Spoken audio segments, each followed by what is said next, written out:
रोहन, इसका मतलब क्या आपने अपनी गलती सुधारी है? आपको यह एहसास होता है अच्छा हुआ कांग्रेस छोड़कर बीजेपी में आ गए?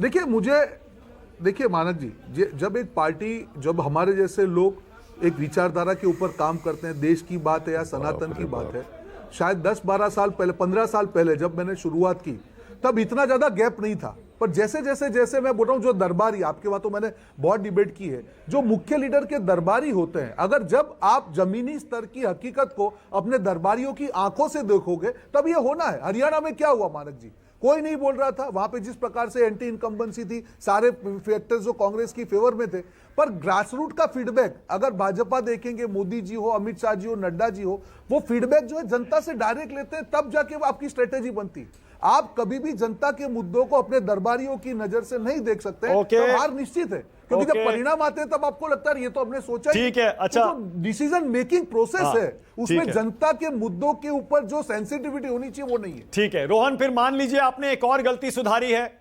जब विपक्षी पार्टियां कुछ जन कल्याण की योजना अनाउंस करती थी जिसमें कुछ फ्री हो, कुछ सब्सिडी हो, उसको आप रेवड़ी कहते थे। इस बार महाराष्ट्र में आप उसी रेवड़ी से चुनाव जीत रहे हैं।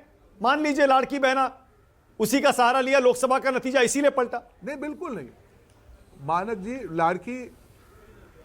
लाड़की बहना योजना मध्य प्रदेश में आज से नहीं, जब आप विपक्ष को जो रेवड़ी की बात कर रहे हैं, उनकी रेवड़ी डिक्लेयर करने से पहले बहुत सालों पहले से चल रही है। देखिए, रेवड़ी और प्रॉमिस में क्या फर्क है कि आप फिस्कल प्लानिंग किए बिना कुछ वादा करते हो, मैं उसको रेवड़ी कहूंगा, क्योंकि आपको मालूम है कहां से आएगा वो आपको मालूम ही नहीं है, और आप बांट रहे हो। हिमाचल में क्या हुआ, उन्होंने कहा था पहली कैबिनेट बैठक में सारे सरकारी पद हम भर देंगे। अरे छोटा सा राज्य, उसका उतना बजट नहीं है, आप ओपीएस की बात कर रहे हैं। अगर आपके मुद्दे में दम था तो आपने ओपीएस की बात करना क्यों बंद कर दिया?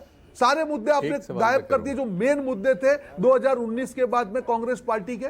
क्यों ओपीएस की आप बात नहीं कर रहे? तो आप जब कोई भी चीज धरातल के प्लानिंग के बिना इंप्लीमेंट करते हैं और आपको उसके ऊपर बैक आना पड़ रहा है, तो जनता आप पे भरोसा नहीं करेगी। यही हो रहा है। कर्नाटक हो, हिमाचल हो, तेलंगाना हो।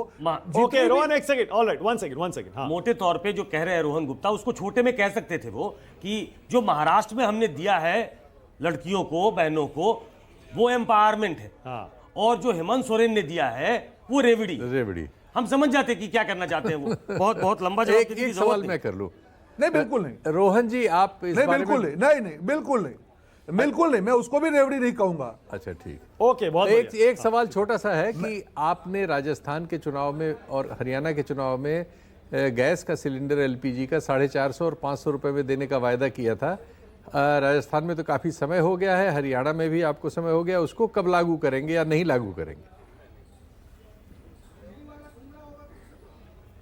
नहीं, बहुत जल्द। पहले देखिए, हरियाणा में 12,000 करोड़ के अभी बजट एमएसपी का जो है वादा, क्योंकि अभी फसल का सीजन है, 12,000 करोड़ रुपए का बजट से एमएसपी के ऊपर खरीदने का वादा था, वो पहला वादा पूरा हुआ है। और आप देखेंगे जो भी वादे, देखिए अब जनता सामने है, अगर हम कोई वादा पूरा नहीं करेंगे, विपक्ष पार्टी उसके सामने अटैक करके आएगी, तो अब किसी के पास वो मार्जिन ऑफ एरर नहीं है कि जो आप जनता के सामने बोल के उसको पूरा ना करें। और इसीलिए सारी पार्टियों को, देखिए जब कोई एक नया कंसेप्ट आता है, जैसे एक गारंटी समझो या प्रॉमिस ही समझो, एक नया कंसेप्ट देश की राजनीति में जो डायरेक्ट बेनिफिट की हम बात कर रहे हैं, आज वो अब सेटल हो रहा है। जनता उसके ऊपर भरोसा करिए। जनता ये भरोसा नहीं करिए कि किसी ने 2,000 बोला, कोई 5,000 करो, चलो 5,000 वाले को वोट दो। नो, 2,000 कौन दे पा रहा है, 5,000 कौन दे पा रहा है, जनता उसको एसेस कर रही है और उसी को वोट कर रही है। तो दोनों चीजें में जिम्मेदारी भी इतनी जरूरी है कि आपको जानकारी दे दूं आपको रोहन जी, आपके लिए भी जरूरी होगा, उसी के पास जनता जाएगी। रोहन, आपके लिए भी जरूरी है, थोड़ा आपको झकझोर के जनता जगाती भी रहती है जिताने के साथ साथ।